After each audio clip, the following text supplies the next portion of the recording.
बिभ्रदवासः कनककपिशं वैजयन्तीं च मालाम् रन्ध्रान् वेणुरधरसुधया पूरयन् गोपवृन्दैः वृन्दारण्यं स्वपदरमणं प्राविशद गीतकीर्ति। व्यास जी के शिष्य ने महात्मा सुखदेव के सन्मुख पहुंच करके श्लोक का गान किया। बरहा पीड़म नटवर बपु। जब भगवान के गुणों को सुना, बरहा पीड़म जो मोर मुकुट धारण करने वाले हैं हमेशा अपने सर पर,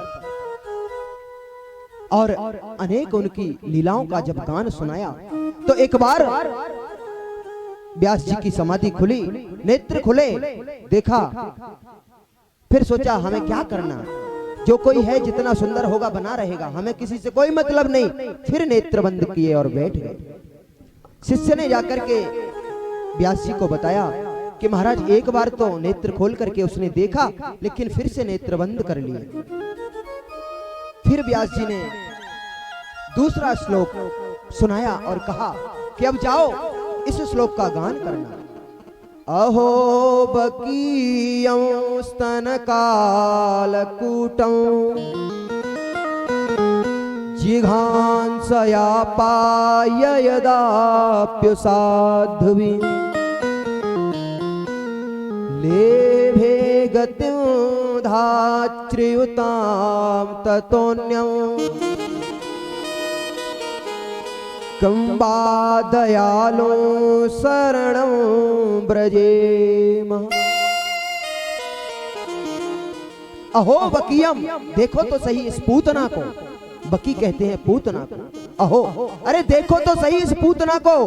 स्तन कालकूटम, जो अपने स्तन पर कालकूट विष लगा करके गोविंद को मारने के लिए आई। जिघांसया पाय युधाप्युसाध्वीम, लेकिन लेभे गतिम धात्र्युताम ततोन्यम। भगवान कितने दयालु हैं। मारने के लिए पूतना आई है, लेकिन फिर भी भगवान ने उसको वो गति दी कि सोचना भी असंभव है। जो गति मां यशोदा को बाद में मिलनी चाहिए, वो गति आज पूतना को मेरे गोविंद ने पहले दे दी। क्यों? क्योंकि उसने भी वही काम किया जो मां करती है। मां बच्चे को स्तनपान कराती है, पूतना ने भी मेरे गोविंद को स्तनपान कराया, इसलिए गोविंद ने उसको मातृगति प्रदान कर। जब सुखदेव ने इतनी करुणा सुनी गोविंद की, अब तो सुखदेव स्वामी से नहीं रहा गया और पूछने लगे, कौन है आपके गुरुजी, कौन है, कहां सुनाते हैं आपको ये श्लोक, कहां पढ़ते हो, जरा हमको भी बताओ। क्योंकि ये गोविंद का चरित्र है, बड़े बड़े लोगों को खींच करके ले आता है। अब तो महात्मा सुखदेव व्यास जी के पास आए और श्रीमद् भागवत का श्रवण व्यास जी ने महात्मा सुखदेव को कराया। और यही भागवत महात्मा सुखदेव ने जब राजर्षि परीक्षित को 7 दिन में मरने का श्राप लगा था, तब यही श्रीमद् भागवत महात्मा सुखदेव ने राजर्षि परीक्षित को सुनाई। और इसी भागवत के प्रभाव से परीक्षित श्राप भय से मुक्त हो गया और अंत में वैकुंठ को, भगवान के धाम को चला। एक बार प्रेम से बोलो राधे राधे। अभी सभी लोग मिलके नहीं बोले, एक बार भाव से बोलो राधे राधे।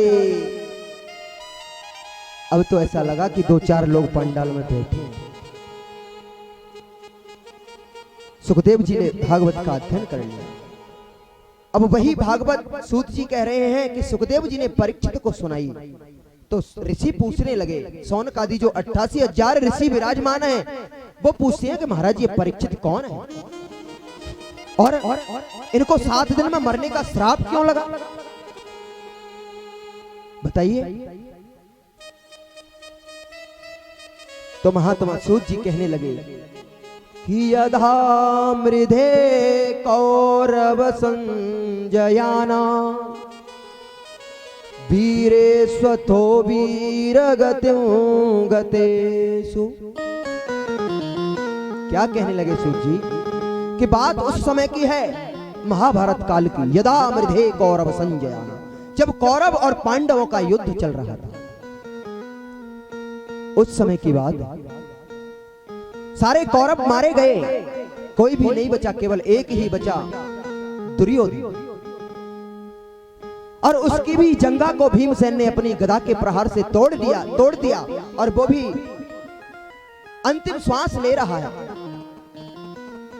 मृत्यु की सैया पर पड़ा हुआ। और इधर पांडव लोगों को विजयश्री प्राप्त हो गई। महाभारत युद्ध में पांडव विजयी हुए, पृथ्वी के सम्राट बन गए।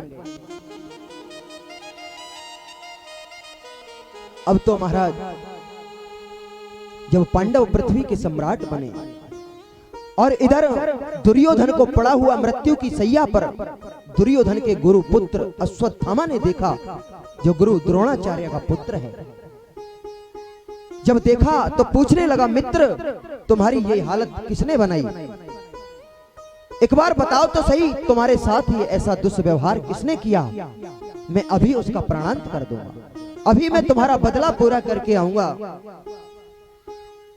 दुर्योधन कहने लगा, अरे मित्र, मुझे दुख इस बात का नहीं है कि हम 100 भाई थे और 100 में से 99 मारे गए, केवल मैं अकेला बचा हूं।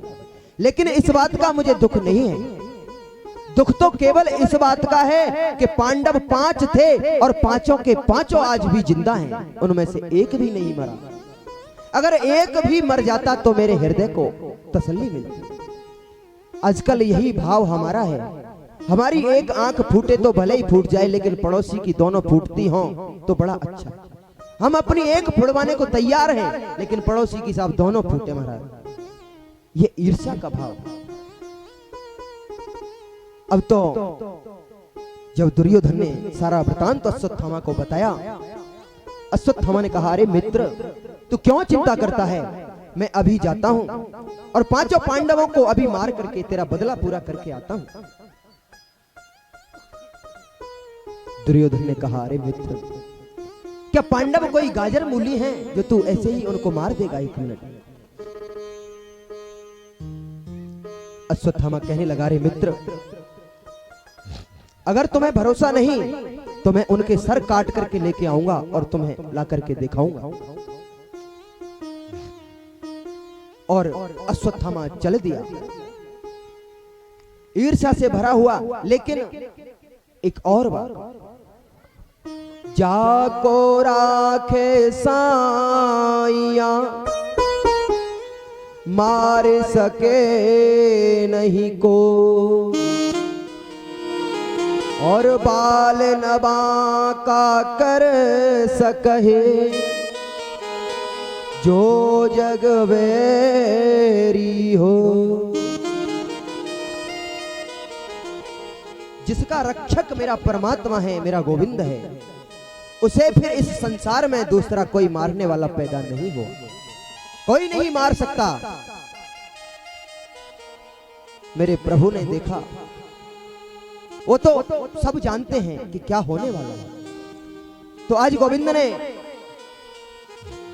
पांडवों से कहा कि आज तो हमें विजयश्री प्राप्त हुई, युद्ध में जीत करके हम आए और आज तो जश्न मनाएंगे जीत का। यहाँ जहां रोज पांडवों का शयन कक्ष था, जहां रोज सोते थे, आज वहां पांडव नहीं सोए थे। रात्रि में सोए तो थे, लेकिन भगवान आए और उन्हें उठा करके वहां से ले गए।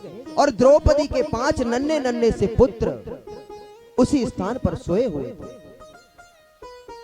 अब तो अश्वत्थामा आया और उसने मौका पाकर के जल्दी से पांचों के सर काटे और एक वस्त्र में बांध करके और बड़ी प्रसन्नता से दौड़ता हुआ जा रहा है मित्र की ओर। जब जाकर के दुर्योधन से कहने लगा कि अरे मित्र लो, मैंने कर दिया तुम्हारा बदला पूरा, पांचों को मार दिया। अरे नहीं, तुमने पांचों को मार दिया? हाँ, तुम्हें तो विश्वास नहीं होगा, इसलिए मैं पांचों के सर अपने साथ रख करके लेके आया। और जैसे ही कपड़ा उठा करके प्रकाश में देखा, आहा,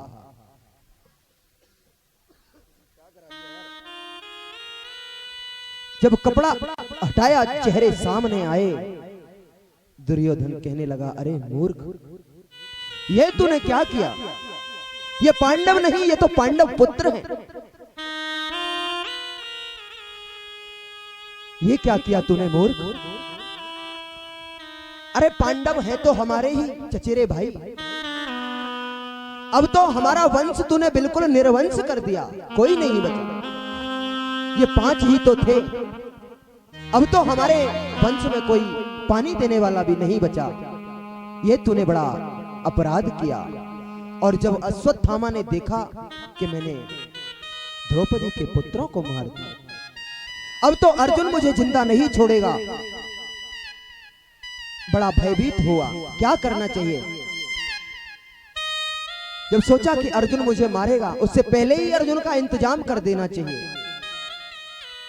और अश्वत्थामा ने वहीं से ब्रह्मास्त्र का प्रयोग किया। ये अंतिम अस्त्र होता है।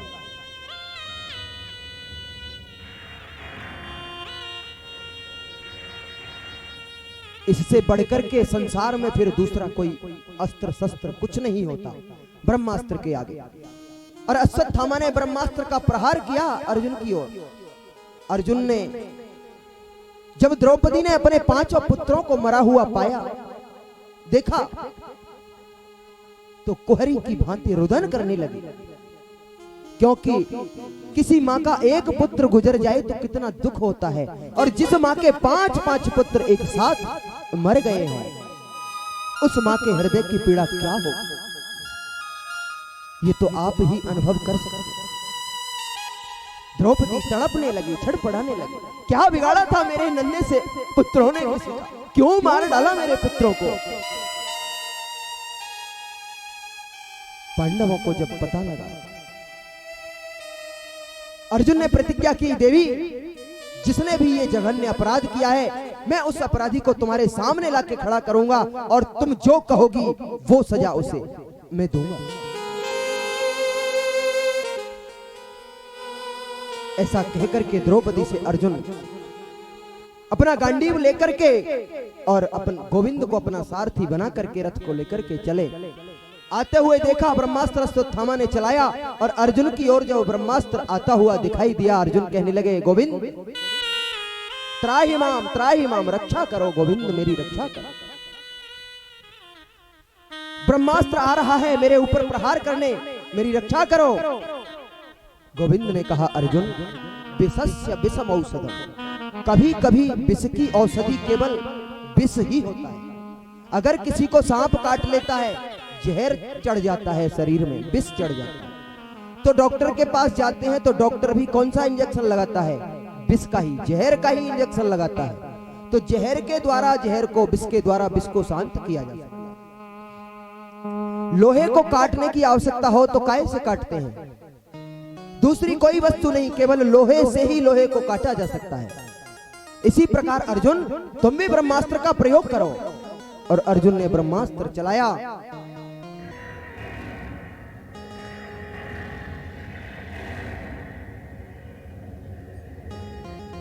दोनों ब्रह्मास्त्र आपस में टकराए और शांत हो गए।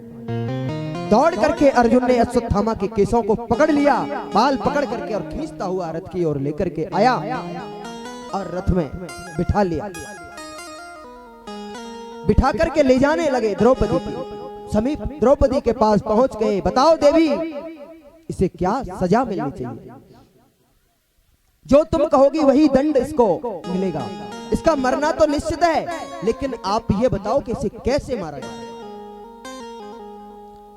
अग्नि में जला करके मारे कि जमीन में गड्ढा खोद करके इसे गाड़ दिया जाए, इसके शरीर के टुकड़े टुकड़े कर दिए जाएं, क्या सजा इसे दी जाए आप बताएं। लेकिन एक मां का दर्द तो मां ही समझती। द्रौपदी कहने लगी कि अर्जुन, अगर इसको मारने से मेरे 5 पुत्र वापस आ जाएं तो आप इसे मार दो, लेकिन ऐसा करने से मेरे पुत्र तो नहीं आ सकते। अरे देवी, तुम क्या कहती हो? हाँ, ये तुम्हारा गुरु पुत्र, तुम्हारे गुरुजी का पुत्र है ये।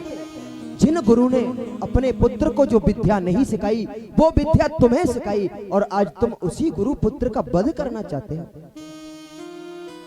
क्या मैं अपने पुत्रों के वियोग में जैसे तड़प रही हूं तो क्या तुम्हारी गुरु मां इसके लिए नहीं तड़पेगी? इसलिए इसे मत मारो। जब अर्जुन ने सुना कि इसे मत मारो, पागल हो गई हो, कैसी बातें करती हो?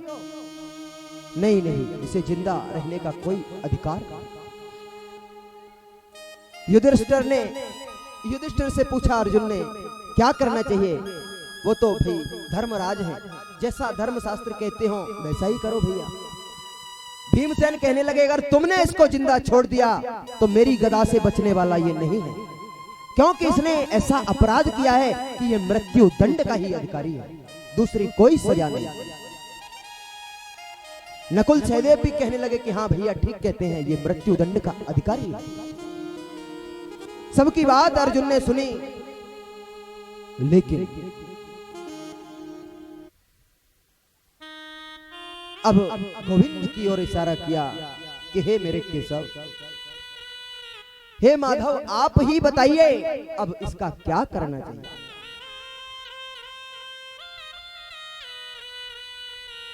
तो गोविंद ने कहा कि भैया जैसा धर्मशास्त्र कहते हैं हम कुछ नहीं कह सकते, जो शास्त्रों में नीति बताई गई है उसी नीति पर चलना चाहिए। तो अर्जुन कहने लगे कि महाराज कुछ समझ नहीं आया, बताइए क्या करना चाहिए। तो गोविंद ने कहा कि अर्जुन, ब्रह्मबंधुर्नहंतव्य आतताई बदार्हणा।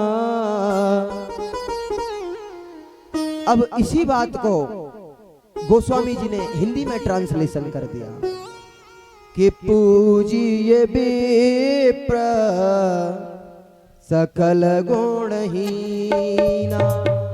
पूजिए विप्र सकल गुणहीना।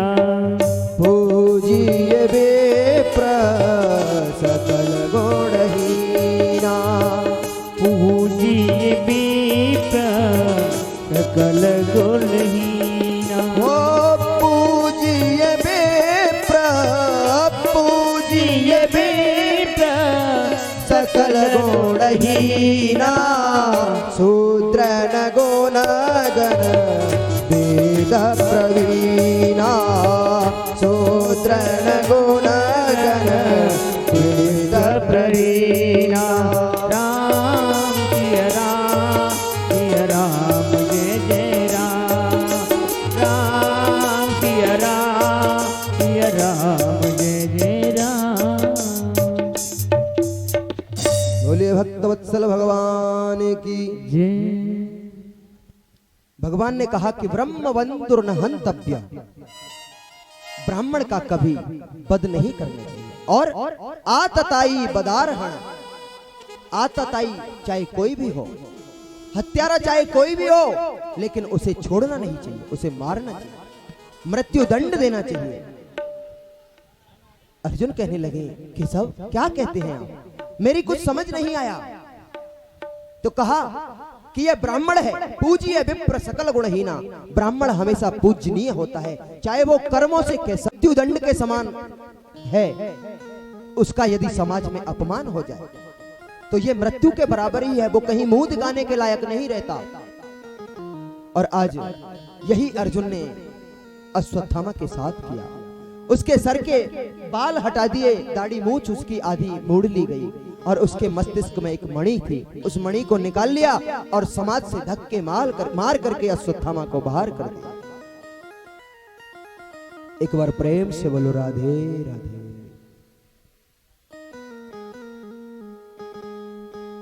सभी लोग बड़े उतावले हैं, 5 बजने को हो गए महाराज, आरती का समय हो गया। अच्छा, आरती अभी कौन कौन करना चाहता है आरती? और अभी 2 ही 3 लोग कह रहे हैं। नहीं नहीं, फिर 2-3 लोगों की नहीं चलेगी। जो बात ज्यादा लोग कहेंगे वो काम हो सकता है। अगर आधे से ज्यादा कहें कि आरती अभी हो जाए तो 5 बजे कर देंगे। अब तो 2 लोग कह रहे हैं बाद में, 2 अभी सब कह रहे हैं बाद में, 2 कह रहे हैं अभी। प्रेम से बोलो राधे राधे। अब तो अश्वत्थामा का अपमान करके अर्जुन ने उसे समाज से निकाल दिया। उसे अर्जुन का शुक्रगुजार होना चाहिए कि मैंने काम तो मरने वाले किए, लेकिन अर्जुन ने मुझे मारा नहीं। उसका शुक्रिया अदा करना चाहिए, लेकिन ऐसा करने की बजाय और उसके मन में ईर्ष्या ग्लानि आ गई कि बताओ अर्जुन ने मेरे साथ ऐसा किया तो किया कैसे, अब मैं इसका बदला लेकर मानूंगा। उसके मन में ईर्ष्या की आग लगने लगी, हंसने लगा, हा, हा, हा, अरे रहाई कौन है इनके वंश में, सब तो मारे गए। 5 पुत्र थे द्रौपदी के, वो भी मैंने मार दिए, अब कौन रहा, किसको मारूंगा, सब मर गए। फिर इसे याद आया कि महाभारत के युद्ध के समय अभिमन्यु की पत्नी उत्तरा गर्भवती थी, तो शायद अब वो किसी बालक को जन्म देने वाली है, क्यों ना उसी गर्भस्थ शिशु को मार दिया जाए तो इनका वंश निर्वंश हो जाएगा। बताओ, ये ईर्ष्या सबके घर को जला देती है।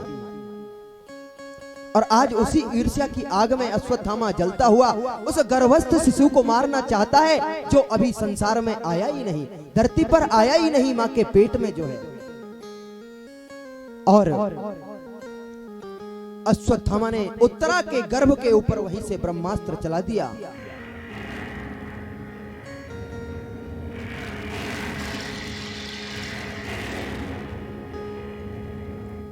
अब तो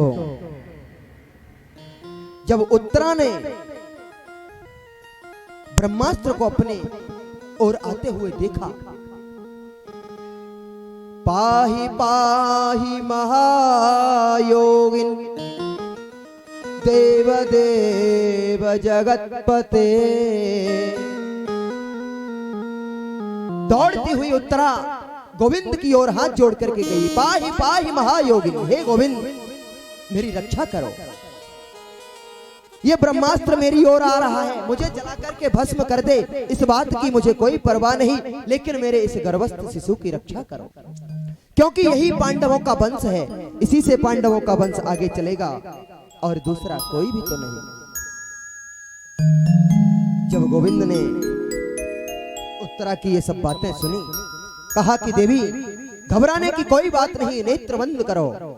और उत्तरा ने अपने नेत्र बंद किए, गोविंद ने सूक्ष्म रूप बनाया और उत्तरा के गर्भ में प्रवेश कर गए। बोलो भक्तवत्सल भगवान की। आज मेरे गोविंद उत्तरा के गर्भ में जाकर के और उस गर्भस्थ शिशु की, उस बालक की गर्भ में रक्षा की मेरे गोविंद ने।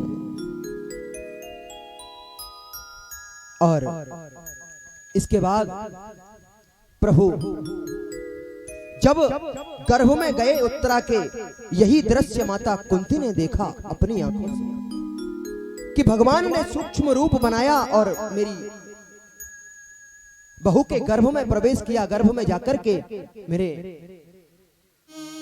उसकी शिशु की पुत्र की रक्षा की। तो यह काम तो केवल भगवान के सिवाय किसी और का नहीं हो सकता। और माता कुंती कहने लगी कि गोविंद आप भगवान हो। माता कुंती गोविंद की स्तुति करने लगी, हे गोविंद मैं तो आज ही जानी हूं, मुझे तो आज ही पता लगा है कि तुम भगवान हो। अच्छा भुआ मैं भगवान हूं? हाँ, नहीं नहीं मैं भगवान नहीं हूं, मैं तो आपका भतीजा हूं, आपके भैया का पुत्र हूं, भगवान नहीं। नहीं गोविंद तुम भगवान हो, ये काम भगवान के सिवाय किसी और का नहीं हो सकता।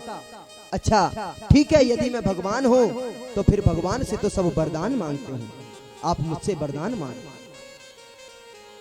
सबने सर्वप्रथम माता कुंती ने वरदान मांगा कि हे गोविंद यदि कुछ देना ही चाहते हो मुझे वरदान, तो केवल एक ही चीज दे दो। विपदा संतु न सस्वत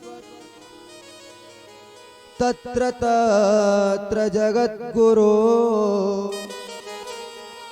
भवतो दर्शनं यस्यात् अपुनर्भव दर्शनम्। हे गोविंद अगर देना ही चाहते हो तो विपदा संतु न सस्वत, मेरे जीवन में केवल एक ही चीज मुझे दे दो गोविंद। मैं आपके सामने झोली फैलाती हूँ और मेरी इस झोली में केवल दुख दे दो, आप विपत्ति दे दो, और इसके अलावा मुझे कुछ नहीं चाहिए। क्यों? आज तक क्या तुम्हारे जीवन में कभी सुख आया? पति मिले पीलिया के मरी, उनका भी कोई सुख नहीं। पुत्र बड़े हुए, लाक्षागृह में जलाया, 12 वर्ष का अज्ञातवास हुआ।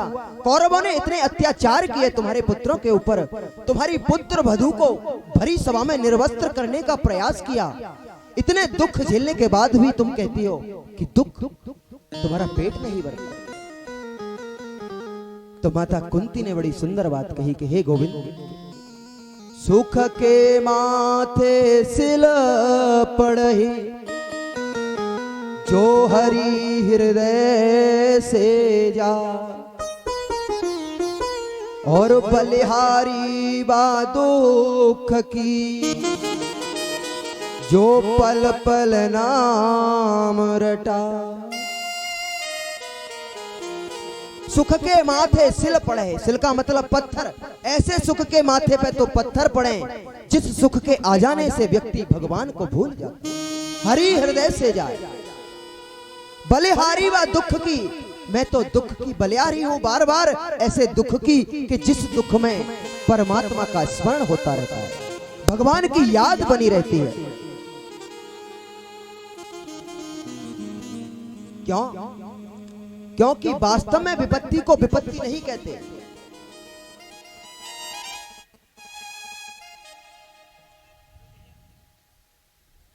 संपत्ति को संपत्ति वाकई में नहीं कहते।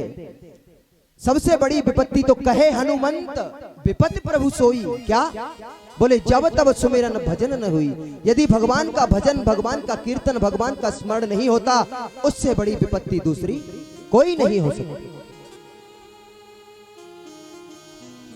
और यहां पर एक बात और है, हम लोगों के पास यदि सुख का समय होता है तो भगवान का चिंतन नहीं करते। दुख में सुमिरन सब करही, और सुख में करे न कोई, और जो सुख में सुमिरन करही, तो दुख काहे को हो। लेकिन जब सुख का समय आता है तो भगवान को भूल जाते। कैसा भगवान काहे का, हमने ही सब कुछ किया, हम ही सब कुछ करने वाले। लेकिन जब सब कुछ चला जाता है, कुछ भी नहीं रहता, हे भगवान ये तूने कैसा विपत्ति का पहाड़ हमारे ऊपर दे दिया। दुख दिया तो भगवान ने, और सुख मिला तो हमने व्यवस्था की। सुख अपने कर्मों से और दुख भगवान की दया से। ऐसा नहीं, कर्मणा जायते जंतु कर्म नहीं विलीयते, कर्म प्रधान विश्व कर राखा, जो जस करे सो तस फल चाखा।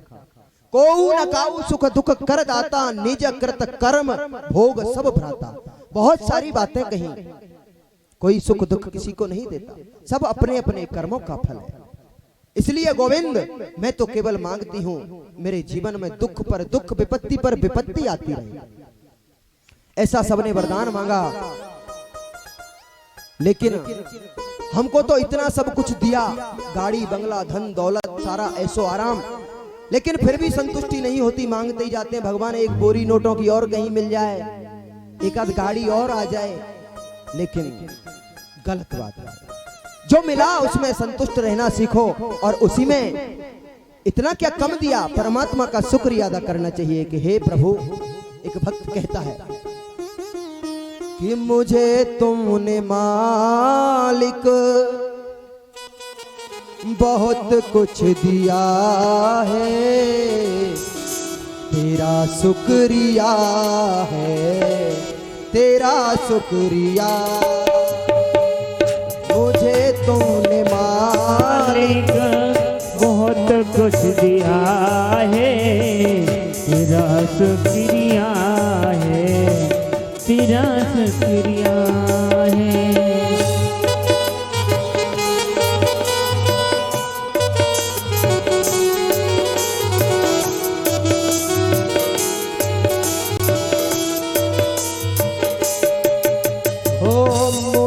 तूने मालिक बहुत कुछ दिया है, तेरा शुक्रिया है, तेरा शुक्रिया है।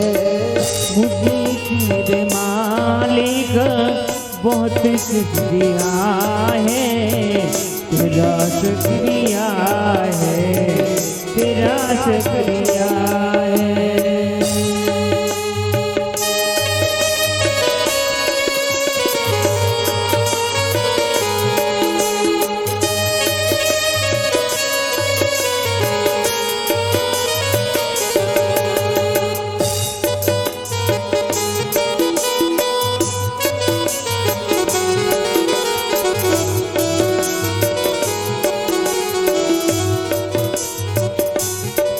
क्या क्या दिया है, क्या क्या दिया है मालिक ने? तो कहने लगा, ये जायदाद दी है, ये औलाद दी है, ये जायदाद दी है, औलाद दी है, ये जायदाद दी है, ये औलाद दी है, ये जायदाद दी है, ये औलाद दी है। और मुसीबत में हर वक्त यूं दाद दी है, मुसीबत में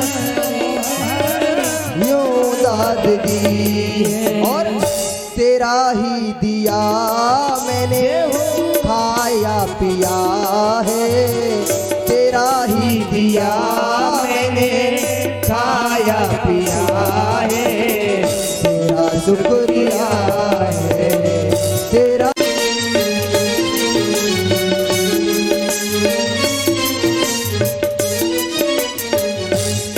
और क्या होता है, कभी कभी हम तो परमात्मा को भूल जाते हैं सुख आने पर, लेकिन वो हमें कदाचित नहीं भूलता।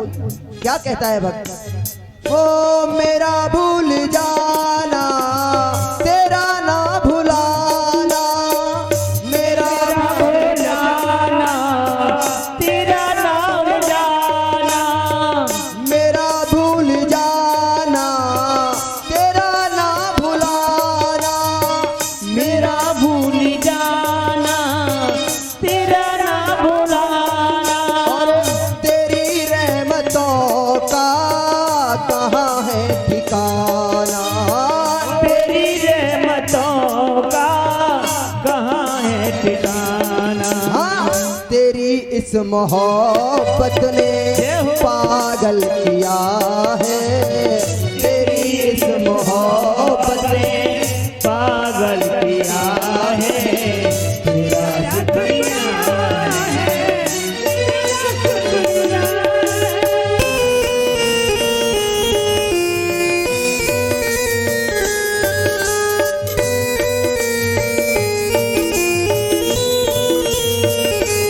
श्री राधे।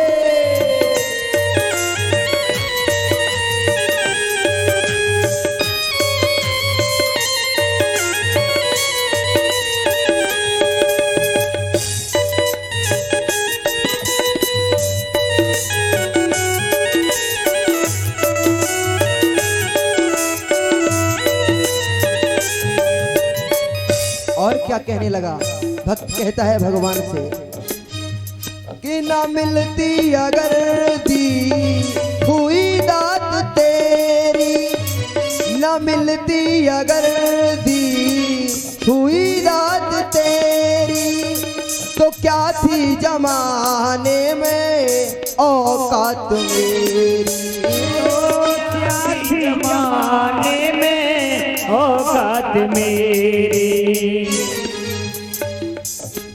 हो क्या कहा कि ये बंदा तो तेरे सहारे जिया है, ये बंदा तो तेरे सहारे जिया है, तेरा शुक्रिया है, तेरा शुक्रिया है, तेरा शुक्रिया है, तेरा शुक्रिया है। ओ मुझे तुमने मालिक बहुत कुछ दिया है, तेरा शुक्रिया है, तेरा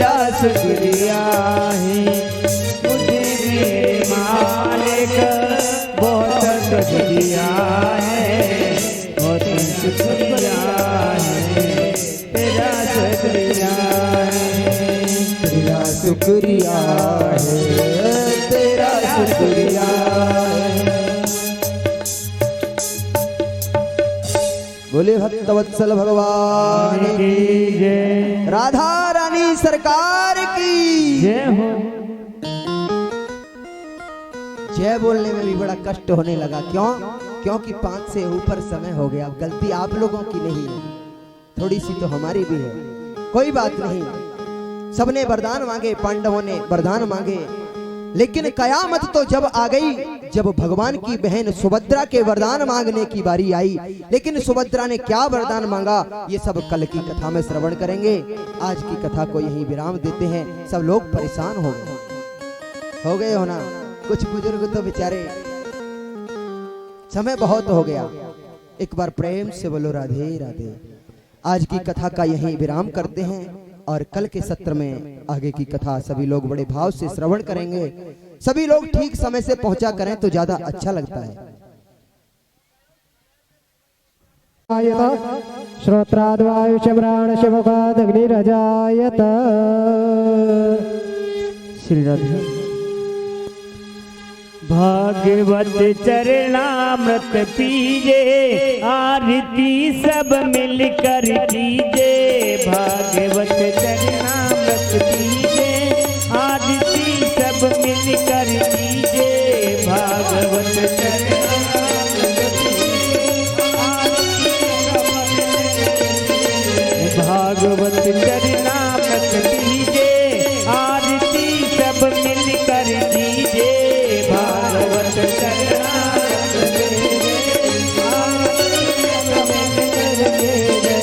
दया के सागर हैं यद चंद, दया के सागर कहे जिनके पदुयर अरविंद, कहे जिनके पदुयर कमल मुख झरे सुधा के बिंद, कमल मुख झरे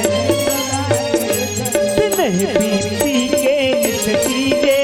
आरती सब मिलकर कीजे। भागवत चरणामृत भागवत चरणामृत पीजे, आरती सब मिलकर कीजे। भागवत चरणामृत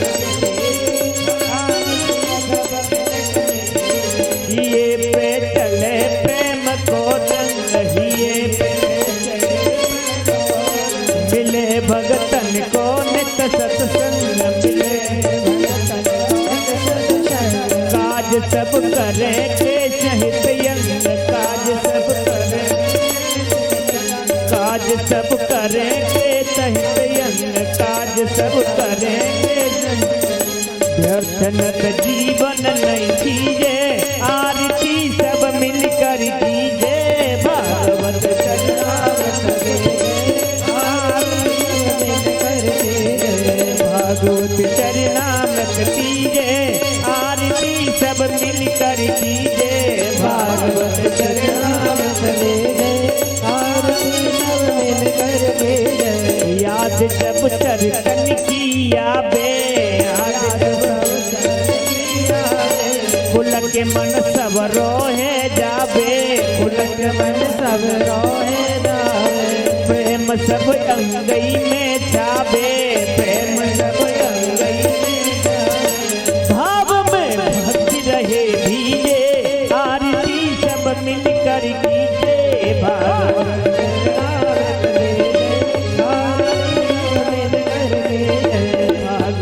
चरणामृत पीजे, आरती सब मिलकर कीजे।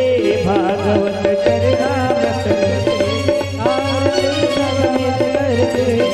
नाम रसना को कर में जान, नाम रसना को धरे मन मोहन मूरत ध्यान, धरे मन मोहन मूरत ध्यान। नयन निरखे सब श्री भगवान, नयन निरखे सब श्री भगवान।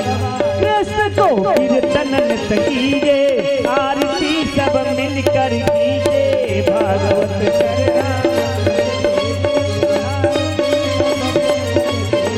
भागवत चरणामृत पीजे, आरती सब मिलकर कीजे। भागवत चरणामृत दे दे, आरती सब मिलकर ले दे।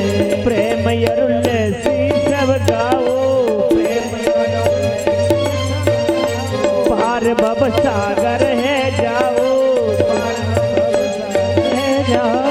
पार भव सागर है जाओ, पार भव सागर है जाओ। आरती भक्त वृंद कीजे, आरती सब मिलकर कीजे, भागवत चरणामृत दे दे, आरती सब मिलकर के भागवत चरणामृत पीजे, आरती सब मिलकर कीजे, भागवत चरणामृत पीजे, भागवत चरणामृत पीजे, आरती सब मिलकर कीजे, भागवत चरणामृत